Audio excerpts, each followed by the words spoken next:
guys, I'm Juliana, your automotive woman, and this week I am test driving the 2022 Polaris Slingshot. So I'm gonna do like I always do. I'm gonna take you for a walk around, have a closer look at that interior, finish it off with a drive. But I can tell you right off the top that this vehicle is amazing to drive, super fun, and you don't require a motorcycle license to operate it. Keep watching because I have so much more to tell you about. The Slingshot was first introduced by Polaris back in 2014 as a 2015 model and quickly became an iconic three-wheel vehicle. In 2021, it went through its most dramatic change yet with Polaris introducing their very own automatic and manual transmission. But in 2022, it's all about the accessories with the introduction of a ventilated hood, Brembo brakes, and optional excursion roof. And regardless of which trim you choose to purchase, these features are standard. A ProStar 2-liter 4-cylinder Polaris custom-built engine, 18-inch aluminum wheels, a 2-year factory unlimited mile warranty, and no less than 10 color combinations to choose from. Now I should be more specific because I have the pleasure of test driving the SL trim, which produces 178 horsepower with 120 pound-feet of torque, but has it sound in slingshot mode. Hit it!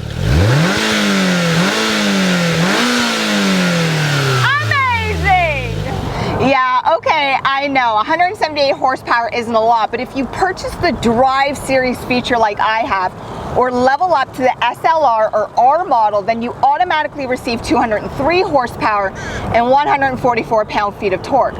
Aesthetically, I also have the optional fiberglass hood with venting over the wheels, and in my opinion, this option just looks so much better. Now, I mentioned previously that 18-inch wheels come standard on every single Slingshot, but the designs are different. Look down in the description. I'll provide you with links so you can choose your design. And here's a quick fast fact for you. The size of the tires are different from the front to the rear because the rear is a single belt driven rear-wheel drive vehicle, and clearly with more horsepower you're going to want better stability, and this doesn't come with a spare tire, so be careful over potholes. Now I want to switch gears and speak about safety because although horsepower represents more fun for drivers, when you're operating a motorcycle or a trike vehicle, safety should be a top priority. Helmets are mandatory in Canada and optional in most US states, and I highly recommend wearing one at all times. Then make sure your horn is always operational because although the Slingshot is loud, most drivers aren't aware of their spatial awareness and can't see you because you're so low to the ground. Have a listen to this horn.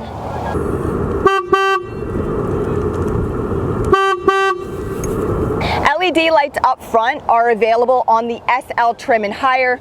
The rear brake light is also larger than you'd receive on the base Slingshot. Traction control, stability control, and ABS braking are all standard. Even a rear view camera is standard.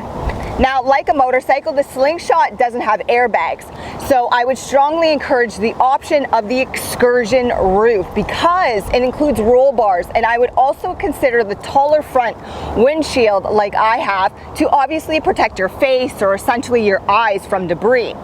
Lastly, one other option I would consider at time of purchase are the Brembo brakes because believe it or not, you can actually track your Slingshot, and having the Brembos fitted to your choice model will only help further enhance performance and safety.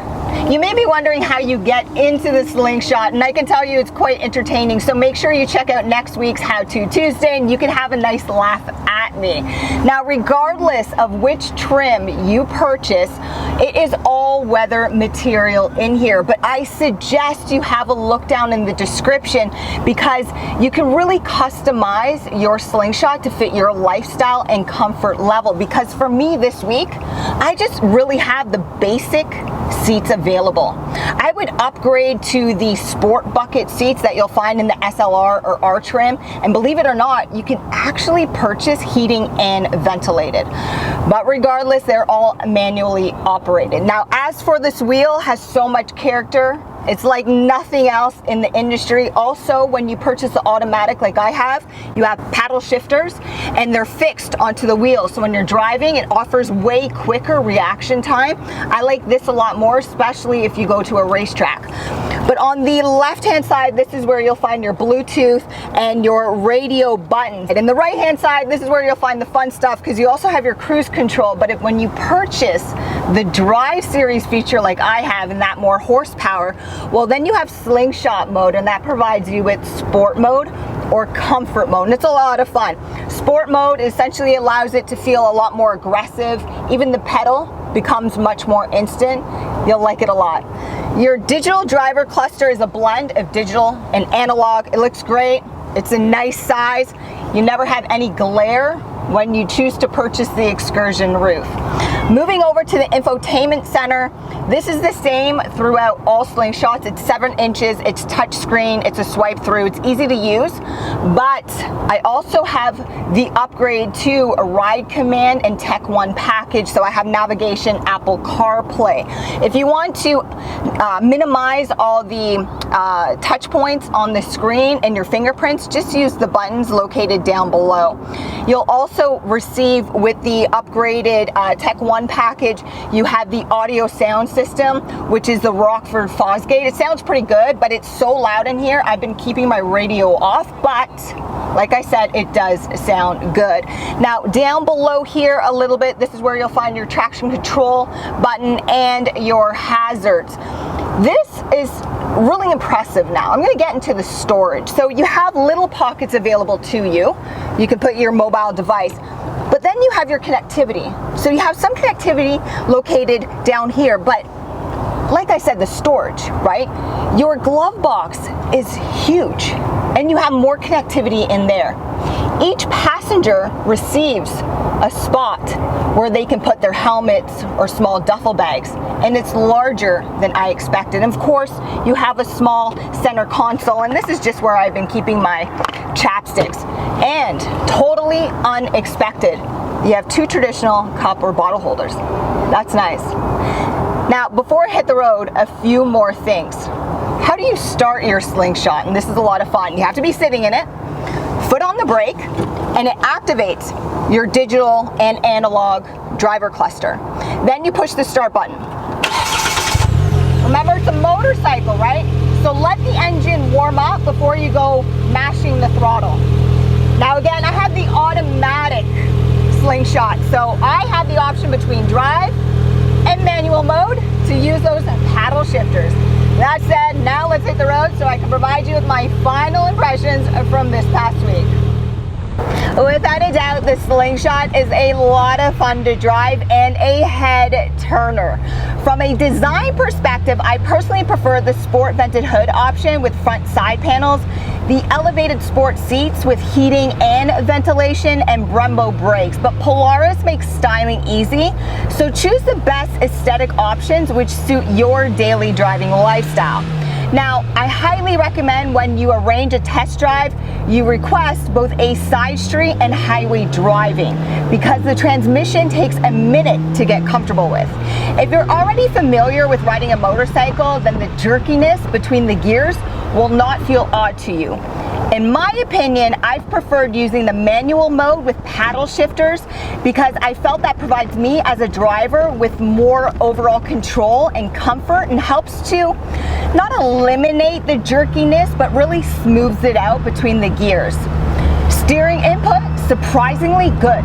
The turning radius is not huge, and when you're using slingshot mode, or essentially sport mode, you do feel the difference in the steering and the responsiveness with the throttle.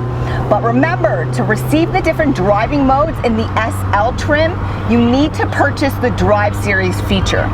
Another huge difference between low speed and high speed driving is the overall balance.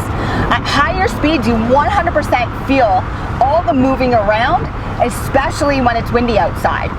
But like I recommended, request a test drive which takes you from side streets and on the highways, because you will feel the difference. As for visibility, yeah, clearly it's great out the front, the sides, but that rear view camera comes in handy because you cannot see behind you.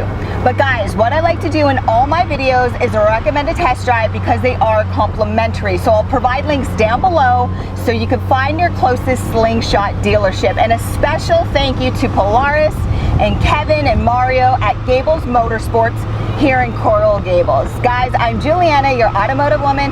Make sure you subscribe, hit that notification bell so you don't miss How To Tuesday or Future Car Friday. Thanks for watching, guys.